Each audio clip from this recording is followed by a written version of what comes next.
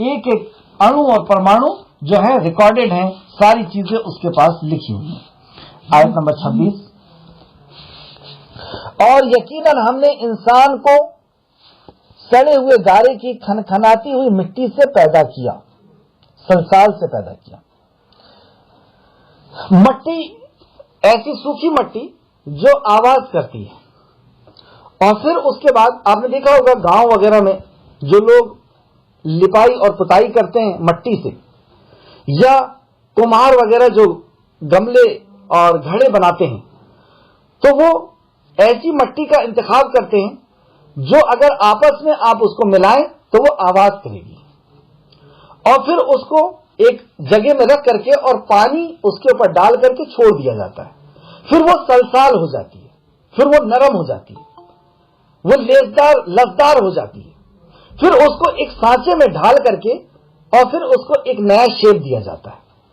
تو اللہ رب العزت یہاں پہ انسان، تخلیق انسان کا ذکر کر رہا ہے، اور یہ انسان کا اعجاز ہے کہ اللہ نے کسی مخلوق کا اسٹیپ نہیں بتائی کہ اس اسٹیپ میں گزار کر کے میں نے ہاتھی کو بنایا، شیر کو بنایا، ہرن کو بنایا، فرشتوں کو بنایا، جنات کو بنایا، کبھی اسٹیپ نہیں بتائی۔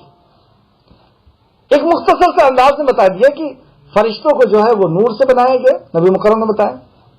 اللہ رب العزت نے بتایا کہ جنات کو بغیر دھوئیں کی آگ سے بنایا، اور انسان کو مٹی سے بنایا، لیکن انسان کا اعجاز ہے کہ اس کی اسٹیپ بھی بتائی جا رہی ہے۔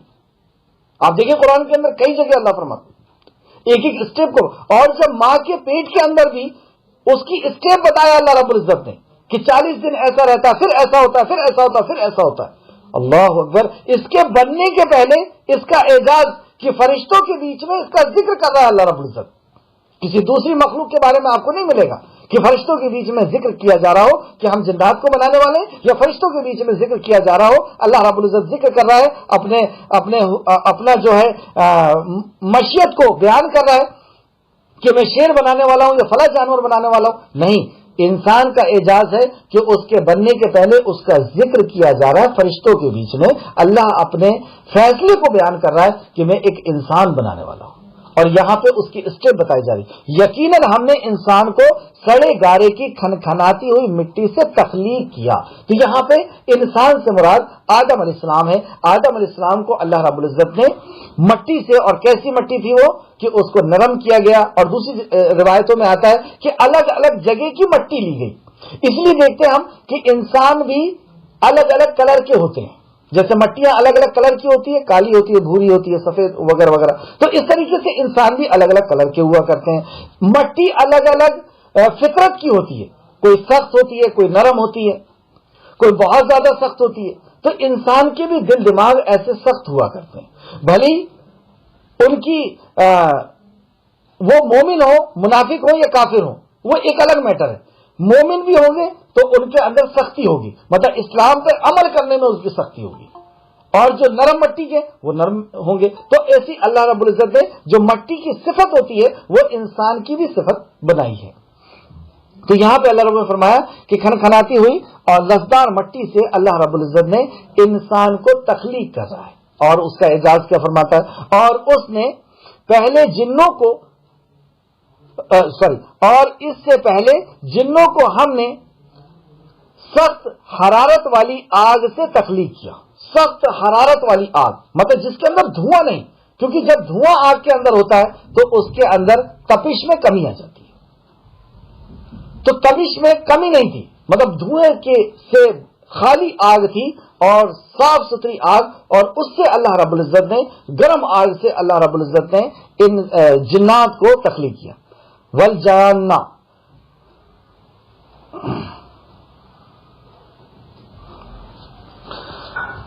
تو یہاں پر آدم علیہ السلام کی تخلیق اور جنات کی تخلیق کے بارے میں اللہ رب العزت نے ذکر کیا۔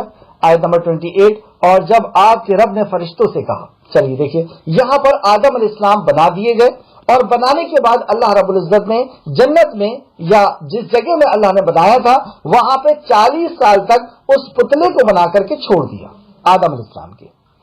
جنات کیونکہ وہاں پہلے سے رہتا تھا ابلیس، اور وہ آدم علیہ السلام کے اس پتلے کو دیکھتا تھا، اور یہ بھی روایت میں آتا ہے کہ کبھی کان سے داخل ہوتا تھا، ناک سے نکلتا تھا، منہ سے داخل ہوتا تھا، مطلب وہ سمجھ نہیں پا رہا تھا کہ یہ کیا چیز ہے، کیوں بنائی گئی۔ اور اللہ رب العزت کا ہر معاملہ اللہ رب العزت کے اپنے مشیت کے اور اپنے فیصلے کے مطابق ہوتا ہے۔